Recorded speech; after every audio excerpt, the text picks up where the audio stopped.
I say this about cannabis. I say like, cannabis is a plant and it's a female plant. And I think because it's part of nature, it's inherently anti-corporate. And it really has a way of correcting. And I like to, at least I tell myself that on my hard days. I'm like, she's anti-corporate girl. You don't even worry. You're always going to have a place. You're going to be fine. That she will correct. She is a part of nature. She is a part of that greater force. You're good.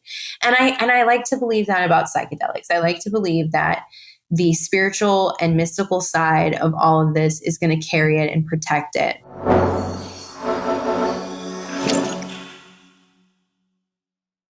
I would love, just for our listeners as we sort of start the talk, just as like an opener, just a brief intro on you and your background as Olivia Alexander, CEO of Kush Queen, and kind of maybe the 5-minute sort of origin story of how you came to do what you're doing now.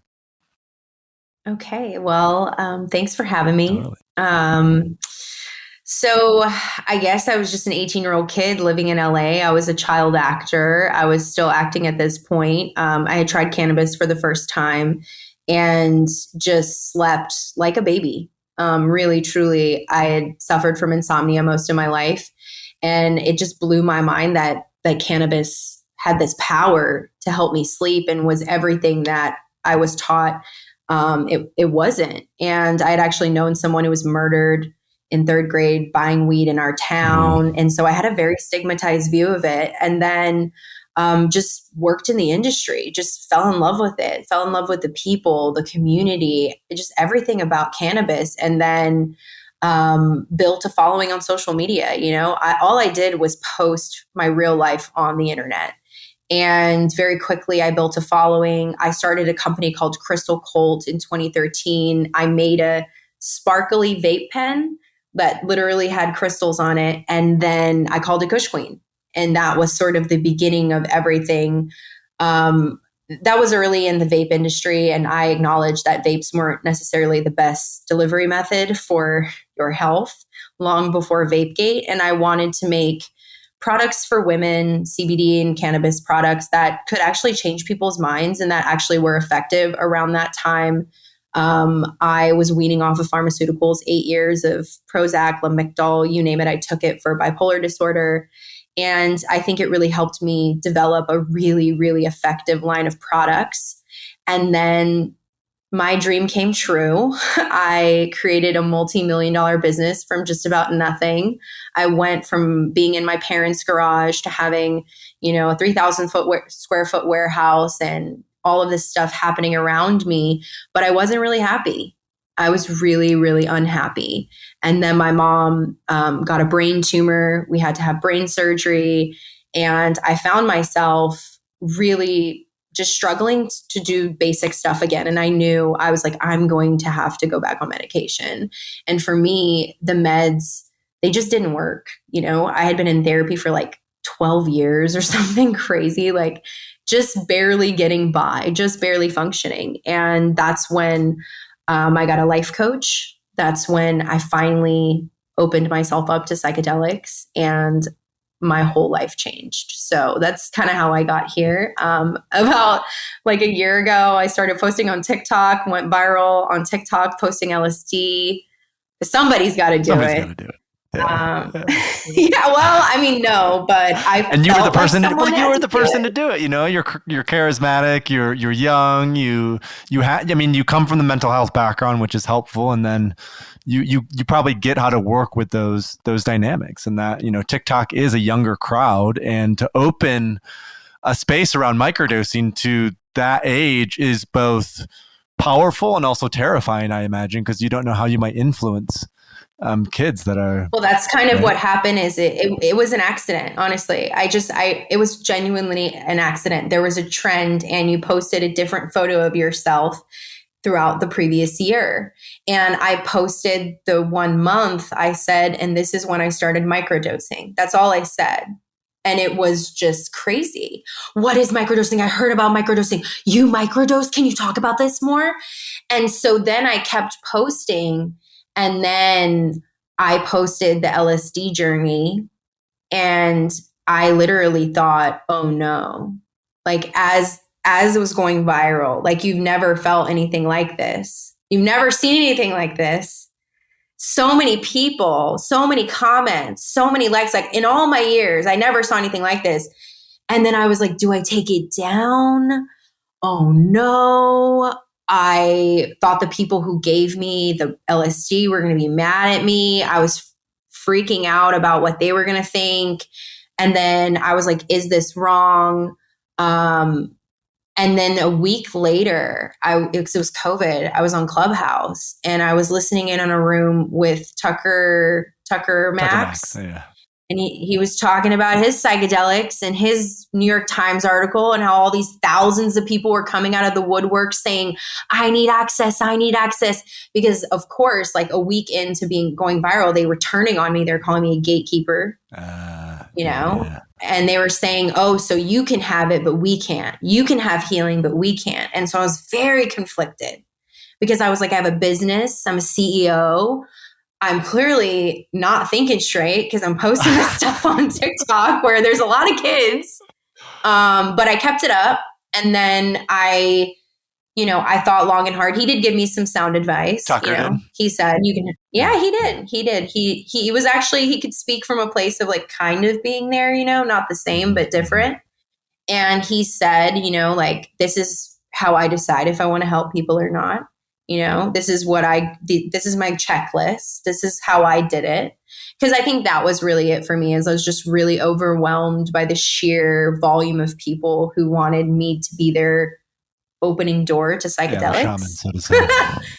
Yikes. Yeah. Like I'm just living my life. And I just thought by telling my story, I could just destigmatize it. That's what I've always just been trying to do, is like destigmatize things by existing and showing with cannabis that you can be really successful, but still use cannabis every single day and show that cannabis can really be used as a medicine and not just as a tool for getting high, which is okay too. But I really thought, because people will say, well, why would you post yourself microdosing LSD on TikTok if you didn't want people to see it? And I'm like, I did want people to see it. I just didn't think 1.5 million that people amount would of see people, it. right? It would go viral like that. Yeah. And then I would become the TikTok big sister of microdosing, because what the hell do I know? But I know so much more than them. And that's what I realized, is like, it's also probably why I went viral, is there's a certain element to social media that we want people to be, or they want people to be an expert, but not too far of an expert. Like I couldn't post about cannabis on TikTok because I already know too much about cannabis. I mean, sure, people follow me for that, but they don't. I'm not like going to be out there doing that. But with microdosing, I think I'm still fairly early in my own journey and still figuring it out. And then I think that because I can talk so much about the mental health system and about what it was like to be on meds and off meds and weaning and all of that. And then, I really try to encourage them to do the real work, because for me, it wasn't the microdosing that changed me. It was everything else. The microdosing just gave me the courage to do it. Because I was one of those people who I had no courage. And that's one thing when I started, because I was so much older when I started integrating psychedelics into my life, and much more conscious and much more aware of my body and much more aware of everything. I had this moment where I was like, wow, that's what it's done for me. It made me have courage. So that's my long story short. Oh, there's more there. And before we go into that, I know there's a lot within the cannabis piece, and I do want to flesh that out a little bit more for our audience, because we don't have a ton of conversation around cannabis, and if we do, it may be more from like a research perspective or a scientific perspective. But you've been an entrepreneur in this space. You've built a multi-million-dollar business with Kush Queen. What has it been like just generally to be in the cannabis space as it's grown and developed in the way that it has? And then more specifically, as like a young female CEO who uses cannabis herself, what is that dynamic like compared to a lot of the maybe corporate growth that we've seen in the wider cannabis space? Yeah, I mean, I was a part of the industry pre 64. It was gray area medical for years. I like to think of it as our glory days, but there was issues there. The medicine wasn't clean. We knew people had dirty product. I worked at some of these companies. I saw who was running them and what was happening. And so there was this period when we voted for 64. I said to my family, I said, I know I'm voting against my own interests. As a small business owner, as a woman, as at that point I was so young, still in my 20s. I'm like, I know I'm voting against myself, but we have to have progress. And that's where I was at with it. I was like, well, we have to have progress. So I definitely was like, what is regulation going to be like? And I got to be in the industry whenever that was happening. And for me to be able to survive in both the compliant cannabis space with my business and the unregulated hemp market online was, I don't know how I did it. I did it though, because I had to. And also because I felt like it was important for me to make it. Because I like to tell people, this is so ego and crazy, but I tell people, I'm the Katniss Everdeen of weed. Like, I'm the Mockingjay. Like, I made it in there. And so other people can.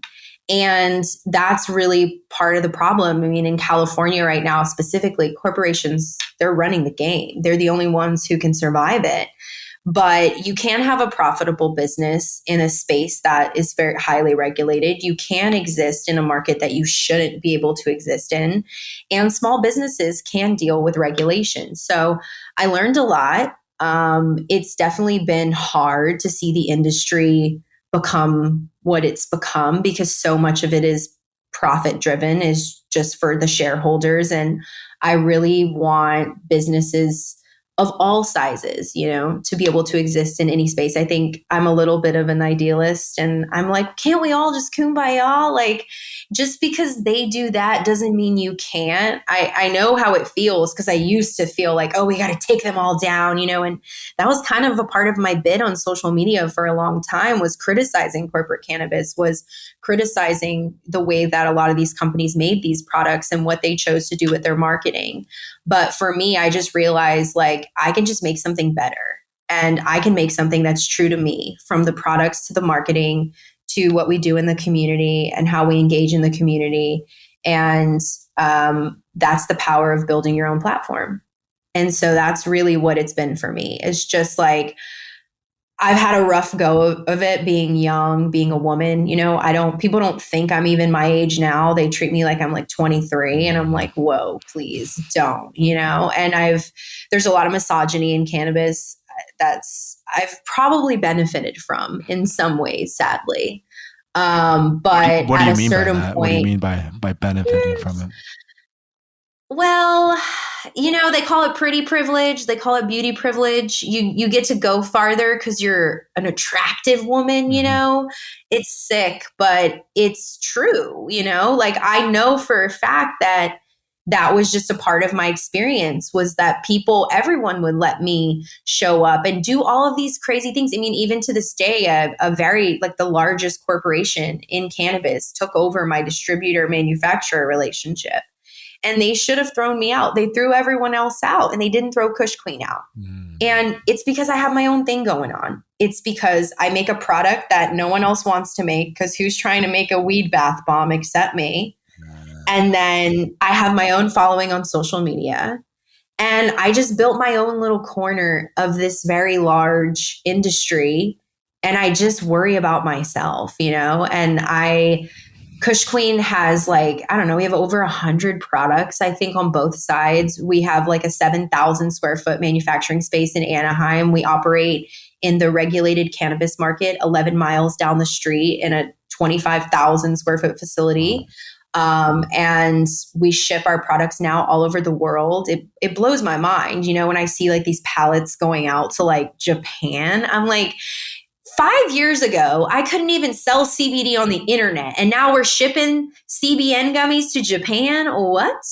But it's just given me everything, and for me, cannabis really truly is what stabilized me, and it's just another great tool that I use that just helps me live just such a beautiful, enjoyable life that I honestly never thought that I could live. Thank you. Thank you for sharing that and for opening up in that way, because cannabis for me has always been, I was 16 in a hippie hut, with a couple friends smoking a blunt, and it helped me with social anxiety quite a bit. And it helped me just to feel more at home in my own body. And yeah, I've never really fully explored the medical side of things just because I haven't come at cannabis or psychedelics from that angle. I was very fortunate that I wasn't on a lot of or any pharmaceuticals at any point in time. And yeah, it's clear that it's been a medicine for you. Tell us a little bit more about that path in terms of how did you come to cannabis? How is it just helpful in your mental health journey specifically? Yeah, well, for me personally, mania and insomnia and not sleeping was always a constant in my life. I was probably like in third grade for the first time when the teacher like called my mom and was like, is everything okay with her? She doesn't seem right. And I was just not sleeping, so I'd go to school and I was just like a zombie. And then that persisted. And then just really bad depression in high school and really just isolating a lot, just all the time. And then I got to college when I was 18 and we were supposed to do a group project. Okay. These two guys clearly had my number and they were like, hey, we got to work on this group project, come through. And I was just like so innocent, had been homeschooled. And then they pulled out this giant bong and I was like, okay, I'll try it. And then I never slept so well in my life. And that was how I knew off the bat, like this was not what I thought it was. Cause like I didn't use cannabis in high school. I didn't touch it. I was like, no. And then my parents were cool with it. I was like, hey, like I do not know what's going on with weed, but weed is not what I thought it was. And I need to be able to use it at home. I'm sleeping better. Please, like, let me do this. I still had severe issues and episodes from the time I was, 18 to the time I was like 23. And that's when I decided to get on medication. Finally, I was in therapy, I was doing the whole thing, but it just wasn't working. And I took meds for like 8 years. And then, believe it or not, I accidentally got pregnant on some meds that you cannot get pregnant on. And I had to have an abortion. And that was this moment where I was like deep in cannabis. I was in the cannabis industry. I was using all of this stuff and I knew it helped me. I knew it helped me sleep. I knew it helped me with my appetite. But then I thought, well, what is in that? Like, what is in this medication that is making me not have to be able to have this baby? And then I started talking to my doctor and she was just like, I don't think you're better. Like, you're not better. And so that's when I developed the Kush Queen product line because I was weaning off of pharmaceuticals. And I know I'm going to sound naive, but I didn't know prescription medication like antidepressants and antipsychotics were addictive. I swear to you, it did not occur to me in the 8 years I was taking them that my body would be dependent on them. So when I was explained weaning and when I was explained what I was going to have to do, I was really freaked out. And I'm a very driven, disciplined person. That's why I can be successful despite being neurodivergent. It's like, I just do it. So I did what they asked me to. But during that time is when I developed like most of the Kush Queen products because I needed so many cannabinoids with the wean.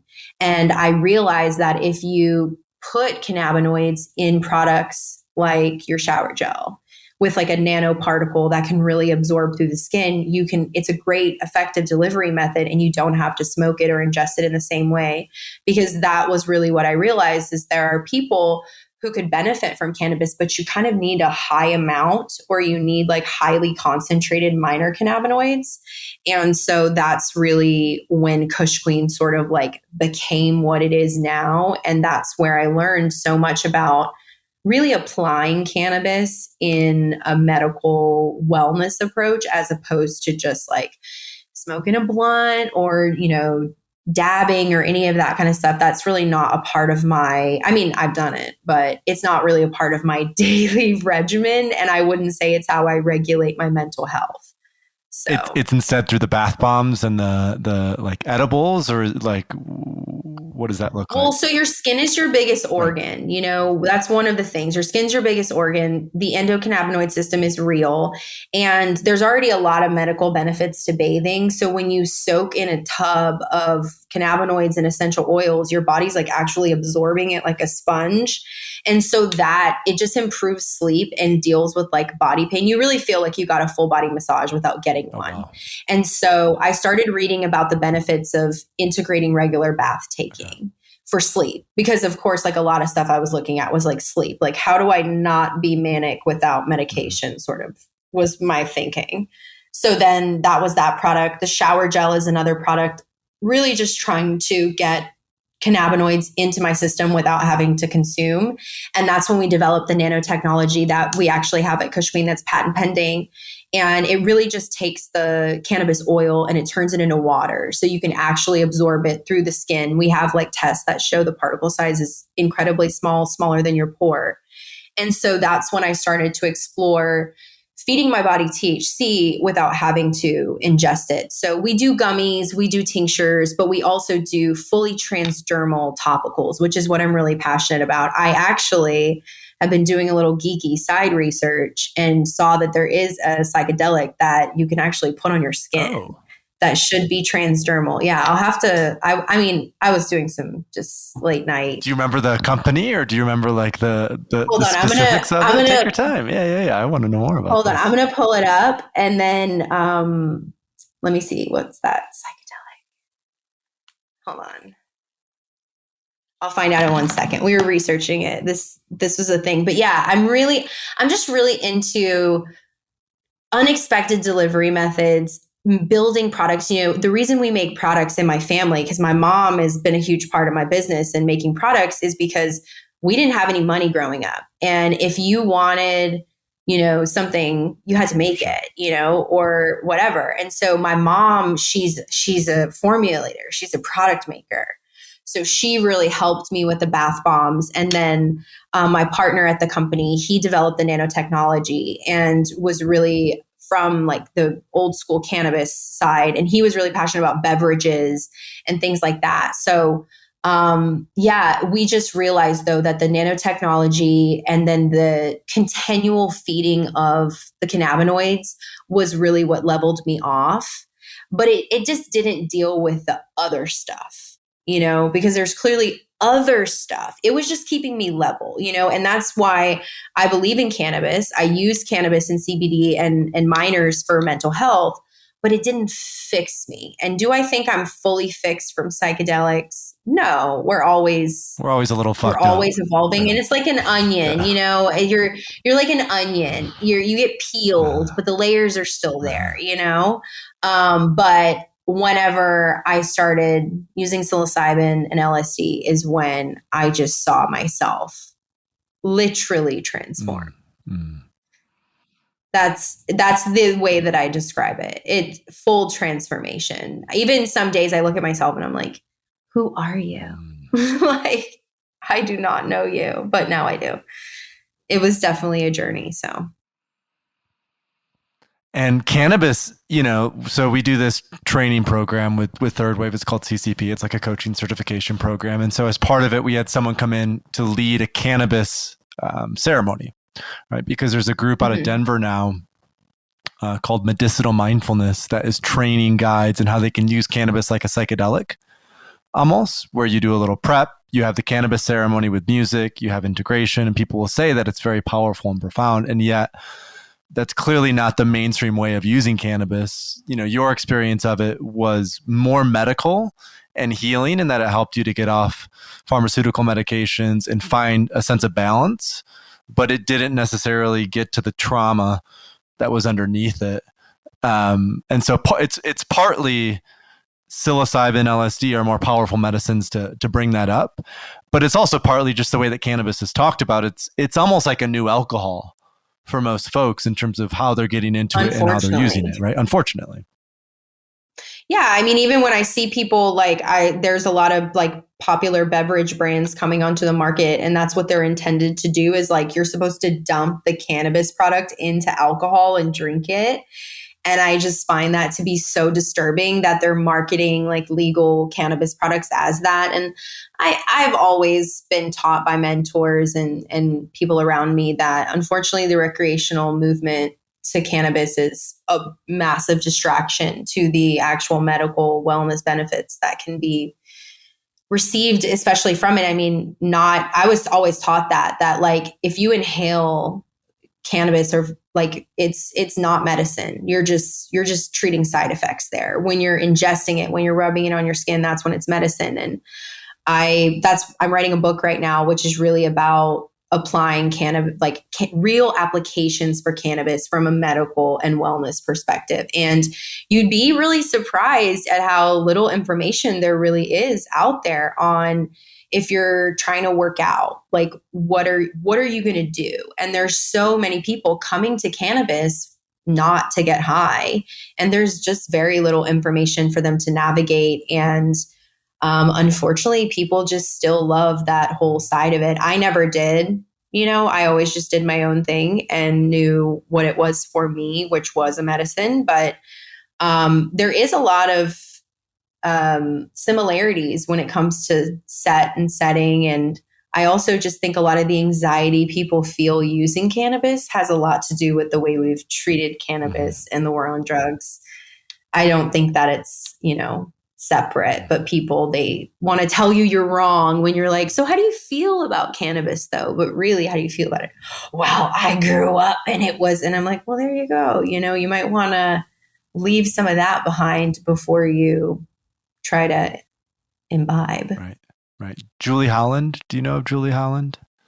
Psychiatrist. She wrote this book, Good Chemistry. She talks in there a little bit about the overlap between cannabis and the classic psychedelics like a psilocybin or LSD, and that cannabis, just like the psychedelics, activates this 5-HT2A receptor, and that a lot of the potential benefit could come from the container, the set and setting, the way that it's used, right, to open up both the endocannabinoid system, but also just generally these serotonin receptors in the brain that help us to feel good. They help us to feel content. And probably the most common thing that I hear from folks who struggle with cannabis is, I tried cannabis, or I've tried cannabis, and every time I do it, it makes me just feel really paranoid because it's so intense, right? I think by far that's the most common sort of folks who are open to it. They're not necessarily still conditioned by the war on drugs, but they were like, they try it and it's too much, it's too overwhelming. And for a lot of those folks, I just say, hey, like, maybe best not to use in a social setting, but maybe this is a medicine that you need to explore by yourself and get a sense of where is that paranoia coming from. Because I remember I even went through in my early 20s when I was first starting to do a lot of psychedelics at higher doses, not necessarily microdoses, that I would come out of those psychedelic experiences and not like the day after, but within the next few weeks, I would smoke cannabis, and that the paranoia that I had experienced in like a psilocybin experience as part of a difficult trip would sort of resurface again with cannabis. And I'm like, oh, it's just bringing up stuff that I haven't fully processed that still needs to be looked at, so to say. Mm-hmm. Yeah, it's really interesting. I think a lot of it has to do with dose as well. I think the dose that most people are using cannabis at is actually too high. And I actually think that less is more with cannabis. And I know that people would say, like, that's crazy, you're in cannabis. But I just think most people are using too much.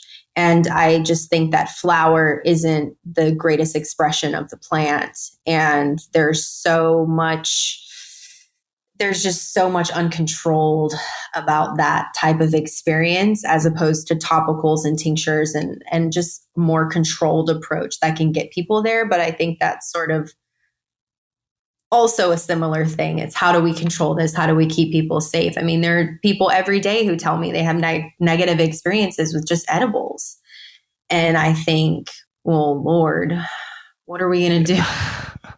What are we going to do with these people? They can't even have a positive experience with a little brownie, But I think you have to have so much skill in knowing how to navigate yourself in with all, like with cannabis and with psychedelics, at least for my own experience. That's really been the biggest thing I've been trying to figure out is, you know, with my audience on TikTok specifically, is how do I teach them how to listen to their own bodies? How do I teach them how to navigate it for themselves? Because that's the privilege that I've had, is I know that. That's something I know personally. I know when I've had too much. I know, you know, I can't take Adderall. I know these things about myself.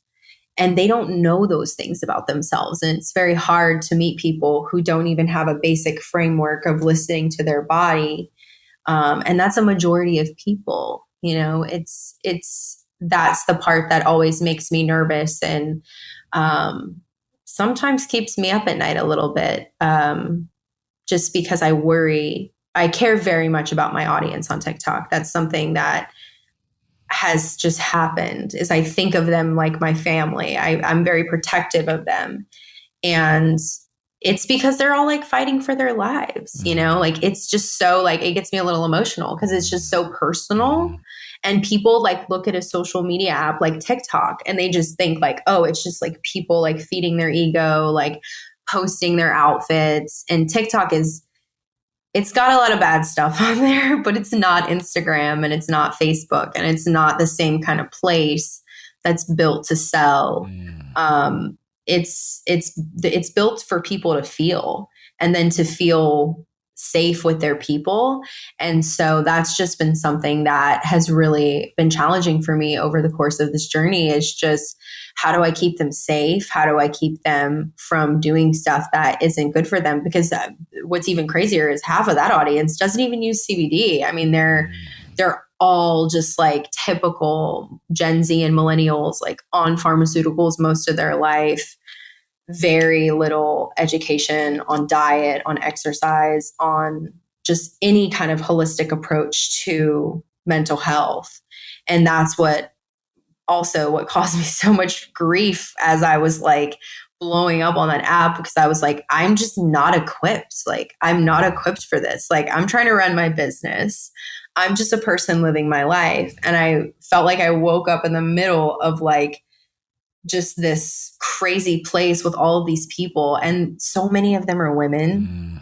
So many of them are moms, daughters, young women in college. Like the sheer amount of women who reach out to me about psychedelics and cannabis is really, truly, it just overwhelms me. And I feel like I have to do something. You know, I feel like I can't leave them hanging.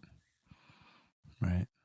Yeah. So when it, you know, one thing you touched on was psychedelics one thing you touched on was how listening to yourself, right? And how that's like a skill that you've developed and cultivated. How did psychedelics help you with that in particular, in terms of that going inwards and that listening? Well, it deepened it. You know, I was always taught to listen to my intuition. You know, that was something I was taught as a child. It's like, your gut is talking to you. Listen to it. Don't ever talk against it. You cannot go towards danger, sort of a thing. My mom was always like, you got to listen to that. So she taught me that. But really, truly, once I started using psychedelics, I just never felt so connected and so able to actually be in the present. That was really what it's given me. And that I was always struggling with that. I was always meditating and trying to be present so hard. But part of being an ambitious person is you're not in the present. You know, that's part of what brought me here, was that I was always in the vision, in the future, what I was going to create, what I was going to manifest. And so that's probably the biggest thing that it did, was it just made it all so clear and then just so connected. And even just like the last 6 months, I was telling my life coach, like, I've just never, ever felt more like time doesn't actually exist, because I'm just so in the present and it feels like every moment is infinity. I don't know. I just probably sound crazy. No, I love that. I love that. It's just really how it is. And for me, a lot of what psychedelics did was just change these patterns and these behaviors that I wanted to change so badly, but I just couldn't figure it out. I couldn't work my way out of them, even because I'm a worker bee. I would have worked my way out of it, but I just kept finding myself always in these same habits with these same irrational fears of heights, nervous in the car, and just really edgy, like just a really type A, really edgy, really emotionally numb kind of girl.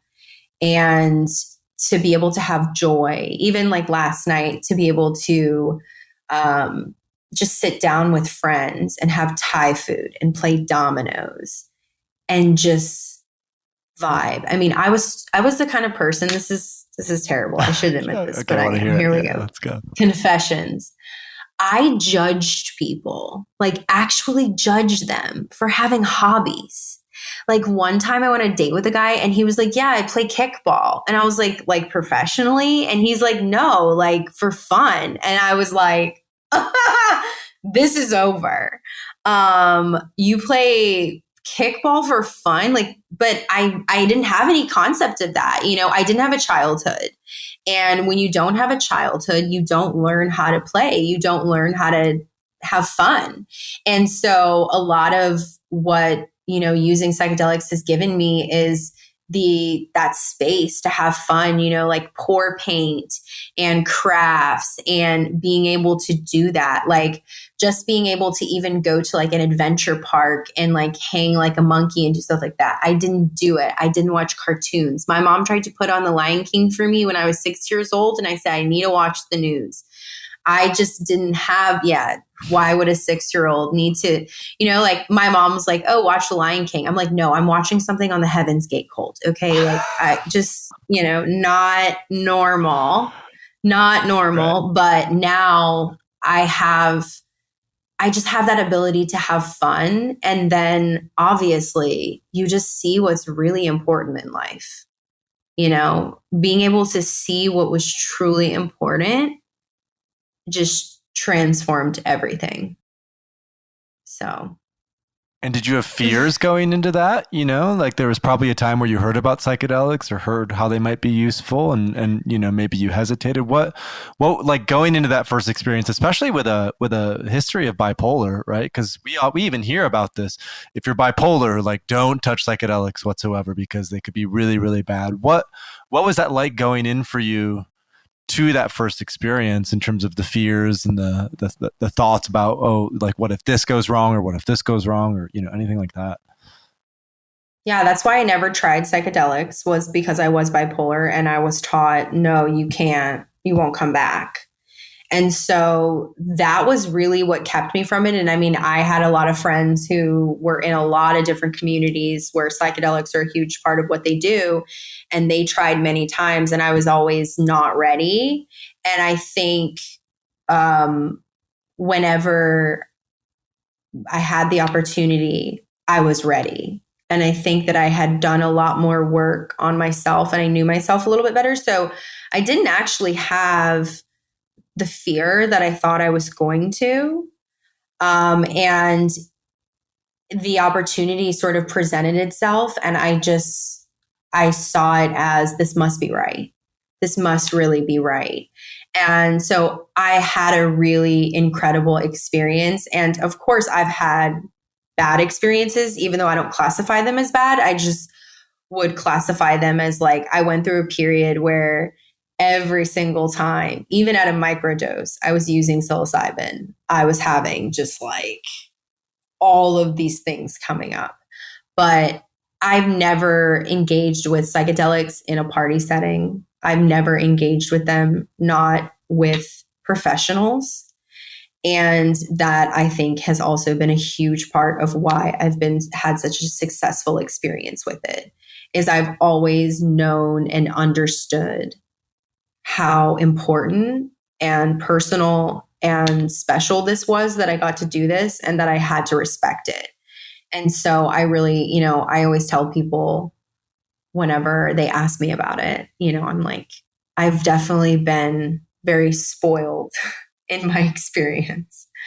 which You is know, great and I didn't. privilege in your experience, and you've gone into it with a certain level of education. I remember when I did mushrooms for the first time, I was 19 with my best friend from high school. We snuck into the basement of my fraternity house over winter break, and I mean, didn't do a fuck ton, but we did maybe a couple grams and then played Pink Floyd's The Wall on like a projector. And it was interesting and novel and unique, but I had no context for set and setting. I had no context for preparation and integration. I mean, I did acid probably 30 times before I had any idea that, oh, this afterglow period is the integration phase. And I should maybe be paying a little bit more attention to that. And so I think that that's also an upside of, you had mentioned, you didn't do psychedelics until you were 30. Well, by time you're 30, you at least have the maturity to know, okay, this is how it needs to be done, and this is the container that I want, and I should have a professional. And so when you had that first experience, it was transformative for you. And so it made you a really big believer. Whereas a lot of folks, when they go in for that first experience, it can be very jarring because they don't actually pay attention to it. One of my mentors in the psychedelic space says that the biggest contraindication for psychedelics is immaturity, and that you really need to be prepared to face yourself in a significant way, whatever that might be. And for someone like you who had been on pharmaceuticals for so long and had dealt with a lot of challenges, to have that first experience be in a way that allowed you to face those things and come through on the other side, like changed and transformed, it's really beautiful and something I think to be grateful for. I am incredibly grateful for it. And it's also why I'm uncomfortable with the whole TikTok thing and the social media thing, because I know all the support that I had, and I know I had that maturity. And I know if I had been 19 and in a basement and someone handed me psilocybin, I might have had a psychotic break. I might have not come back, because of where it was at that age. And I was so immature and I was in such a bad place. So I really try to always have that be a part of everything that I say whenever I talk about my experience, because, this generation is kind of buck wild. And I try to tell them, like, you guys, like, we have to approach this in a safe place and manner too, because everything that we do affects the collective. The way that we represent these things really does affect everybody else. And if we start acting out with these molecules in a negative way, it can really hold back progress. And that's not what we're trying to do. So I really try to preach responsibility with my audience and explain to them how much support I had, how much work I did. Because they also, they see my story and they hear me talk about it and they want that. I want that for myself. Mm-hmm.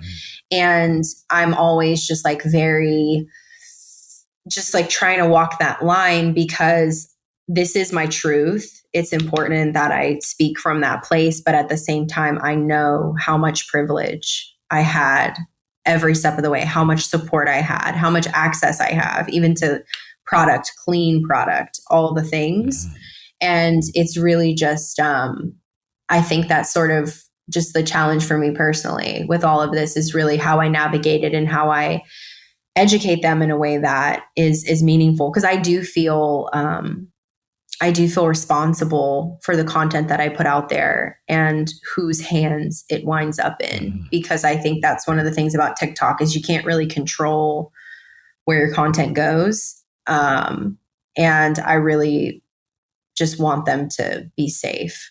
And thankfully, because and thankfully microdosing, like just leading with microdosing and talking about microdosing, even as a concept, does that, because you're essentially convincing people or educating people that you can do very low doses of this, even sub-perceptible doses, and it can still be helpful.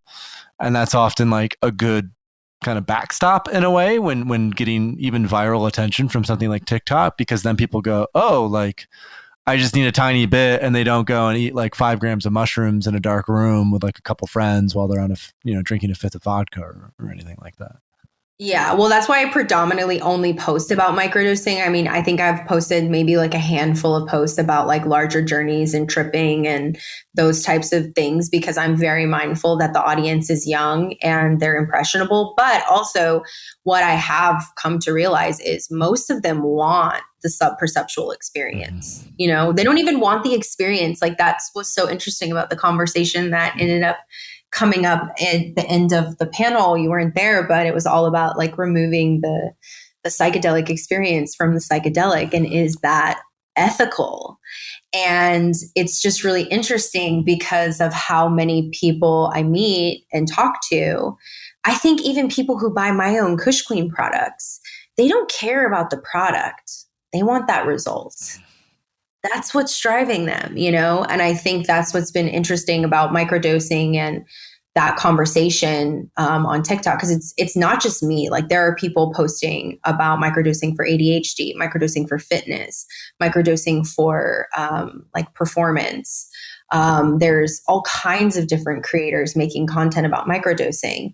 And it's just been really interesting to me how many of these people have never used psychedelics, have no interest in having even a psychedelic or mystical experience of any kind, even though I tell them you should want it. It's really good. It might be really good. You don't know what you might like it, but they really all just want to not be depressed and to not be anxious and to not feel the way they feel. And I think, I mean, I know it's predominantly that community because mental health is like one of the main pillars of TikTok. But it's really fascinating to me that how many people they just want to feel better and they know this may be it.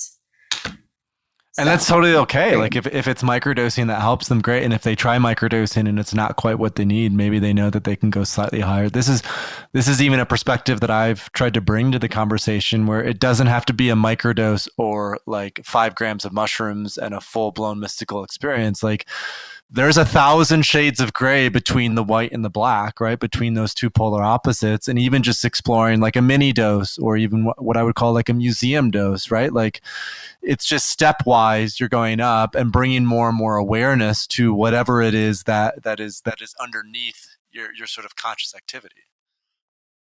I try to advocate for that a lot. I get a lot of hate, you know, I get a lot of the people who are like, if you don't take 6 grams, you're not doing it. That's not it. You know, I hear all the things, especially on TikTok. You get a lot of crazy comments and DMs. But that's how I've gotten comfortable too. You know, that's how a lot of people have gotten comfortable. And there's something to it, especially for people like myself who are so against nature. You know, like, I didn't go to nature. Okay. I didn't grow up going to the woods. I was born in the swamps and I was taught we don't go there. We're going to be city folk. Like, we can't do that. And so one of the things that I worked on a lot in my therapy was microdosing and going up to a little higher doses in nature so I could really get comfortable, because I had an abundance of anxiety in a forest when you should be at the most peace. I was like a wreck. And then even like last year, I did my first like real night out camping. I'd never been camping before. I'd never slept in a tent before. No. I know, never. No. Well, also my friends took me and then they forced me. I took a ton of mushrooms. Okay. And then I got in the tent, you know, we got in the tent and they were like really making me feel a little paranoid with the bear talk. They're like, we got the bear spray and the bear sightings. Where was this? Where were you camping? We were in like Kings Canyon in California. And then basically we got in the tent and I'm laying there and they're like, look at the shooting star or whatever.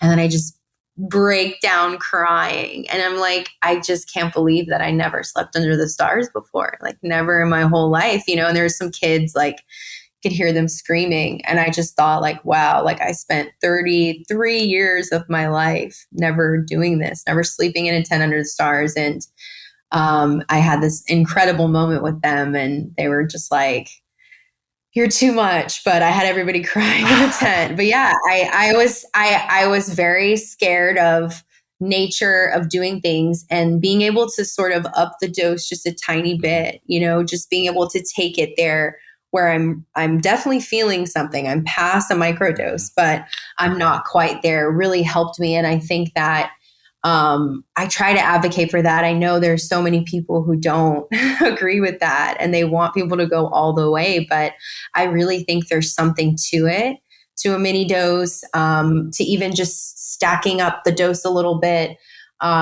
with like gummies. Like that's something I've really come to like as far as microdosing goes. So I can really work that. And then it's really just been a great tool for me to be able to also move. I think that's also part of it. It's like being able to be moving and like exploring as I'm having the experience was really helpful for me. Almost like a vision I quest, think, so to say, where you can go out and you can be yeah, active and you just like can.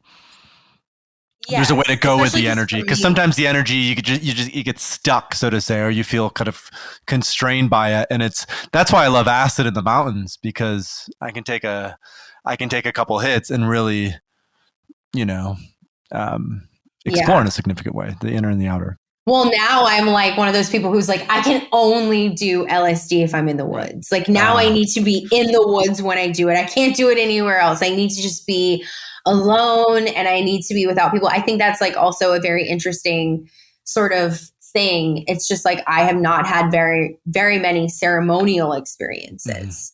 And because so much of the work that I've done with psychedelics is I'm alone or I'm just with like one or two people. And so I am very curious as I, go farther into my journey, if that's going to be something that is going to be for me, just because, I think that's what's so interesting about being kind of a person who's like out there on social media, but still being very early on in my experiences with psychedelics. You just meet so many people who have their opinions about it and A they lot want of to tell you opinions. about it. There's a They lot want of to tell you what opinions. you need to do. Yeah. And I'm like, yeah, we'll see if that's for me. I'm really just here. But there's definitely a lot of opinions about microdosing. Like I've gotten a lot of messages like, you're just a lightweight. And I'm like, no, I'm just mentally ill. Like we just have to approach these things a little bit Right. differently, like we just can't dive in the same way normal people can. And maybe everyone should think of it that way. But people love to call me a lightweight. It's the big one. Like, Take things at your own pace, and everyone comes to this in a unique way. And I love a microdose of acid. Well, I've taken a break from ayahuasca for the past couple of years, but when the right time is to do ayahuasca again, ayahuasca also has its place. Like, what's so interesting about these medicines is there are some parallels to what we were talking about with cannabis, in that the transdermal or the topical or the bath bombs are different than the vape pens, which vape pens are different than flower, which can be sometimes different than dabs. And it's like that with psychedelics too. Like ketamine is going to be a way different experience than acid, than psilocybin, than MDMA, than ayahuasca, right? We sort of categorize them all under this big umbrella. Oh, these are all psychedelics. But really, like, each one is very particular or very different in terms of what it will open up. yeah. So I found my Okay. notes and it basically what I wrote was that 4-ACO Uh-huh. DMT in propylene glycol is transdermal. Oh. It basically is a synthetic psilocybin. 4-ACO DMT is good. I did that in the woods 2 years ago or so, because it's a psilocybin analog, and you can. So I'll have to, if you could send that after the talk, just so I can dive a little bit deeper, if you Yeah, know where you found that. yeah, I'll keep looking through my notes and it was a few of us. Oh, We cool.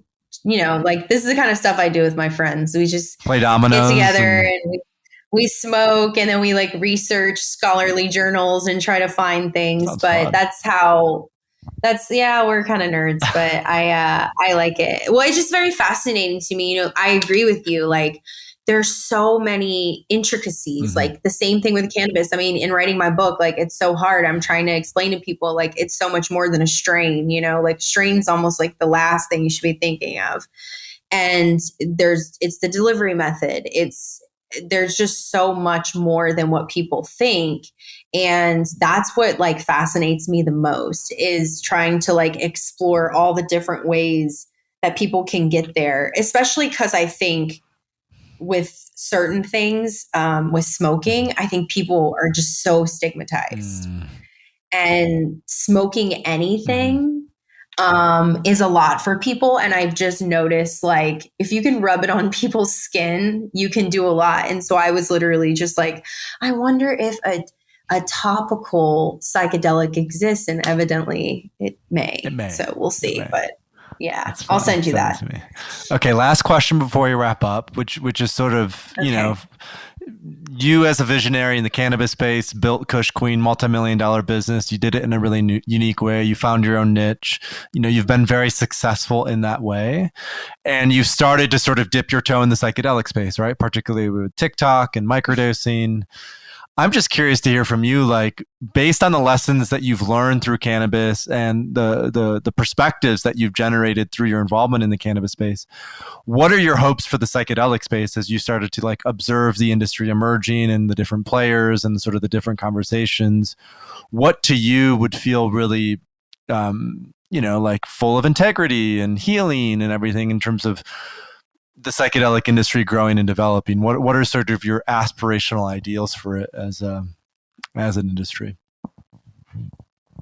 Well, I'm obviously, this is going to be hopeful, but I'm a hopeful girl. You know, I believe that it should be about the collective healing of people. And for me, obviously, I sit at a certain part of the internet where I see the mass suffering of COVID, of, you know, the opioid epidemic, of the mental health system being completely broken, because it's very broken. And my biggest hope is that everyone can kumbaya together, because no one in cannabis was able to do that. It's a very, very toxic industry that has a lot of work to do when it comes to equity, when it comes to, you know, corporations wanting to own everything. It's certainly true. And I think that the biggest lesson, the future of psychedelics, hopefully the future of even cannabis and the world, is community. You know, like, in community is everything. We cannot do anything alone. We cannot do anything by ourselves. We as a collective are more powerful. And I think with cannabis, people who have built brands around communities are the people who actually have businesses.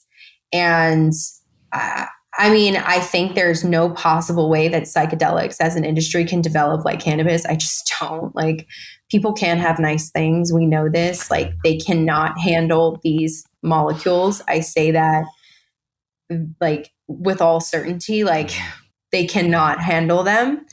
And we have to protect young people. You know, that's the big thing. It's protecting the youth. They really are, just like you said, like, not mature enough. So I don't know. I'm an idealist. I'm so hopeful. I hope that the psychedelic space can honor the indigenous history of so many of the medicines, that they can grow the space and provide people safe access, all while building like really meaningful communities. Because ultimately, like I said this in my presentation, it's like, at the end of the day, like, if you get down to like the level of these people, it's just humans, you know, and all they want to have is a decent life. Right. Like, what these people are fighting for and the hope they have for psychedelics, if the psychedelic space knew it, like, really, like, if you heard from some of these moms and some of these kids, like, what they're facing, you couldn't make it all about money. Right. You know, like, that's really what it comes down to. Is I just hope it's not all about commercialization, not all about creating, like, you know, pharmaceuticals. Because I think that's the other side of it, is just, you see with COVID, you see with where the world is right now, there's a complete distrust for the FDA. There's a complete distrust for even science. And that's what's so interesting about most psychedelics, is they kind of sit in between those spaces, part alternative medicine, but then part we need pharmaceutical grade product. We do.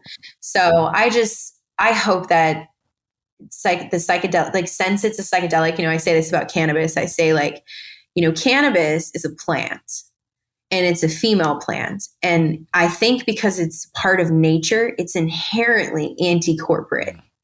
And it really has a way of correcting. And I like to, at least I tell myself that on my hard days. I'm like, she's anti-corporate girl. You don't even worry. You're always going to have a place. You're going to be fine.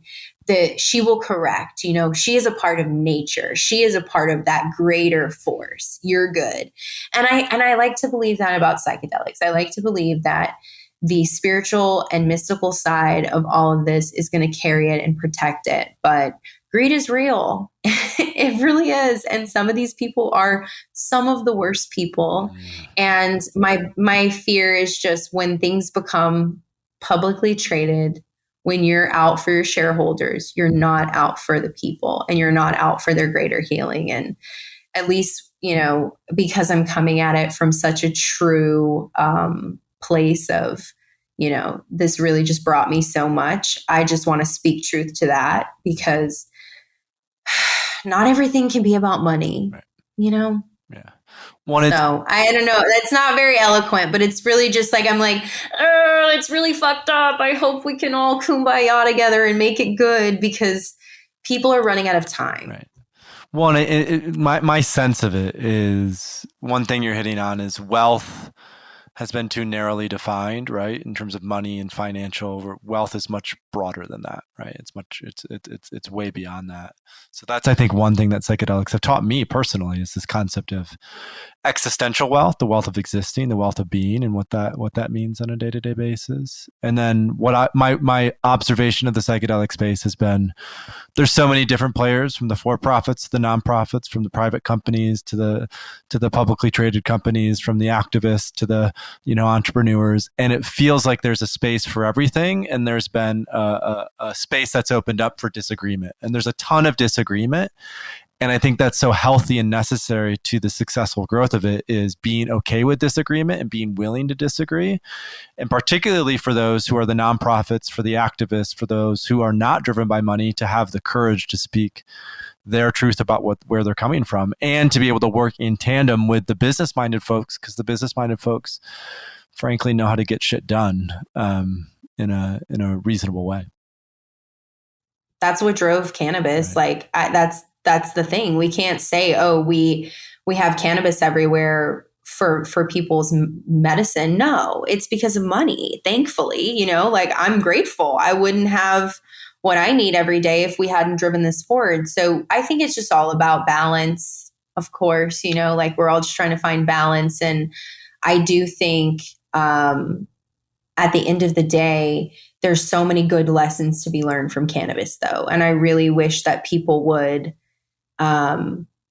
look at that industry and look at how it's all happened and don't be like it, because I've always been very critical of the industry itself. And I think it's important. Like you said, discourse is important. Having these conversations is important.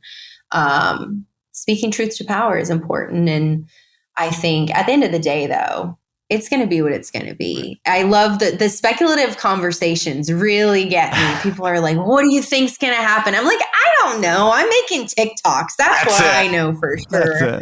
I'm like, no, someone's like, so what's your plans for the psychedelics industry? I'm like, honestly, just make TikToks. I'm good. Like, I mean, I'll show up if people want me to speak about something and tell my story, but I don't know.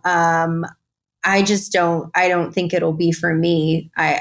But we'll see. People love to be like, Elena, I put you on my board. I'm like, no, I'm good. I'm like, I want to play dominoes. That's it. I love it. No, but yeah, well, I'll thank you so much also for just like what you're doing with Third Wave and what you're building. And I think that you're really like a refreshing person, and your perspective and everything that you're doing is really important. And I just wanted to say that as well. Thank you, Olivia. I appreciate that. For our listeners, if they want to learn more about you, your work, where's a good place for them to go? Instagram, TikTok? Yeah, Instagram, TikTok, The Liv Alexander. I'm on Twitter, but I'm not really interesting there. I really just retweet other people's stuff. Kush Queen is at kushqueen.shop if you want to check out some of our products. And yeah, I like to say, I live there, meaning TikTok. So I live there. I'm always there. And I want to encourage more people in the psychedelic space to get on TikTok. It's such a great place to do education. Obviously, it's definitely, they have censorship there, but you can get around it. And it's a really powerful algorithm. And that's like a big thing that I'm just trying to do is tell the psychedelics community, like, Get on TikTok. get off of Instagram and come to TikTok. It's where it's at. So we'll have to do that. Thanks again for popping on the show. I really appreciate you. yeah, for sure. Thank you for having me. Thanks so much for watching. If you want to stay up to date on the third wave of psychedelics, subscribe to this channel and visit thethirdwave.co, where you'll find plenty of free resources on intentional and responsible psychedelic use.